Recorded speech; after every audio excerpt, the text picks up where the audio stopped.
everybody, this is Angela Savage, the daughter of IndyCar driver Swede Savage. It's time to watch stories from motorsports. My buddy, Doug Kenny, loves to share the journey of people in racing, and he is an amazing dude. Drivers, owners, fans, and team members, watch the SFM podcast. Hey everybody, this is Doug Kenny from Stories from Motorsports. I'd like to thank my buddy Josh Mabe for the YouTube work he did years ago that inspired me to create this platform.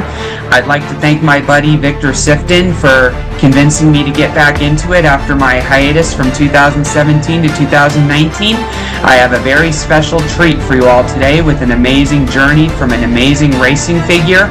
Drivers, start your engines.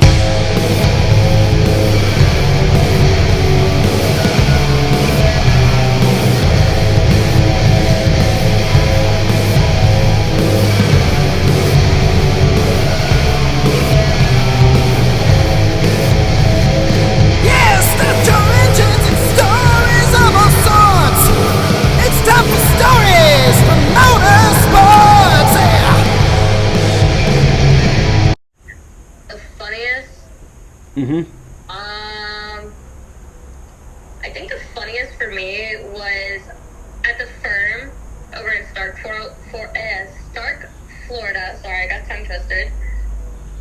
I went to a track event out there that they had, and it was in my Mustang. It wasn't really competitive or anything like that. It was kind of just fun, you know. But the funniest is I just had went through tech inspection. Everything was good, and they passed me. And of course, I go out there, and I don't even get one full warm-up lap. And my hood flies up. So honestly, I think that was kind of it sucked, don't get me wrong. But it was kind of funny at the same time, because it was like, oh, okay, like, why? Everything just passed. Why did my hood just decide to fly up on me? Yeah, so does that mean you had to like veer off the road to fix it or go onto pit road? I couldn't see at all.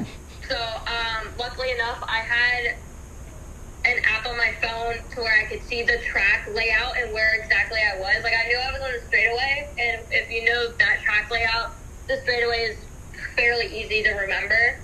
And I just needed to go straight because the gate to get on and off the track was over there. Mm-hmm. But I had pulled off to the side, and I just kind of kept, like, coasting, and I tried to put my hand out to push the hood down. Couldn't reach.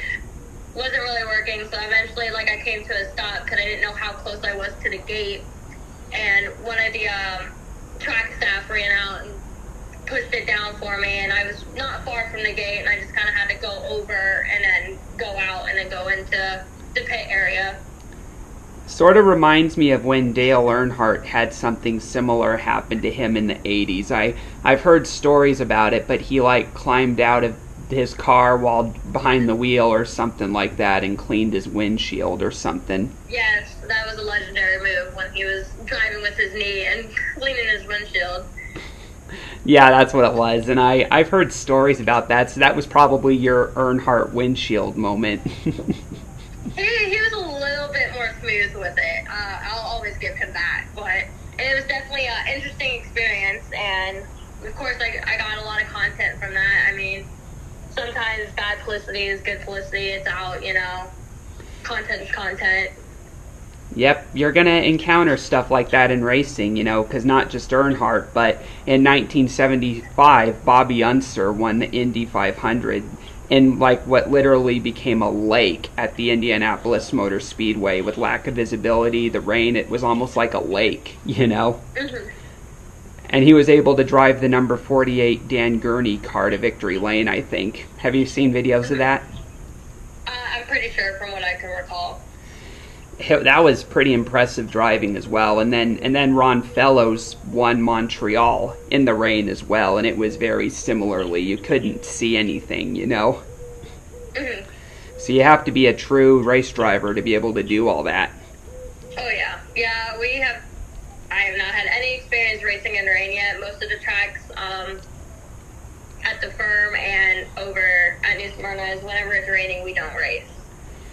Yeah, it's pretty risky. I understand that, but when you have big names like in NASCAR in Indianapolis, there's a lot of experienced drivers, so that's the difference, So, have you ever been to the Indianapolis 500 or not yet? Hey everybody, I hope you enjoyed today's video. Please hit like and subscribe if you did so, and please continue supporting our amazing guest. And everybody, we'll see you next time on SFM. Hi, this is Ted Warner speaking. While the checkered flag is waved for this program, stay tuned for next week for the next episode of SFM. Thanks to Doug Kenny for what he does for motorsports.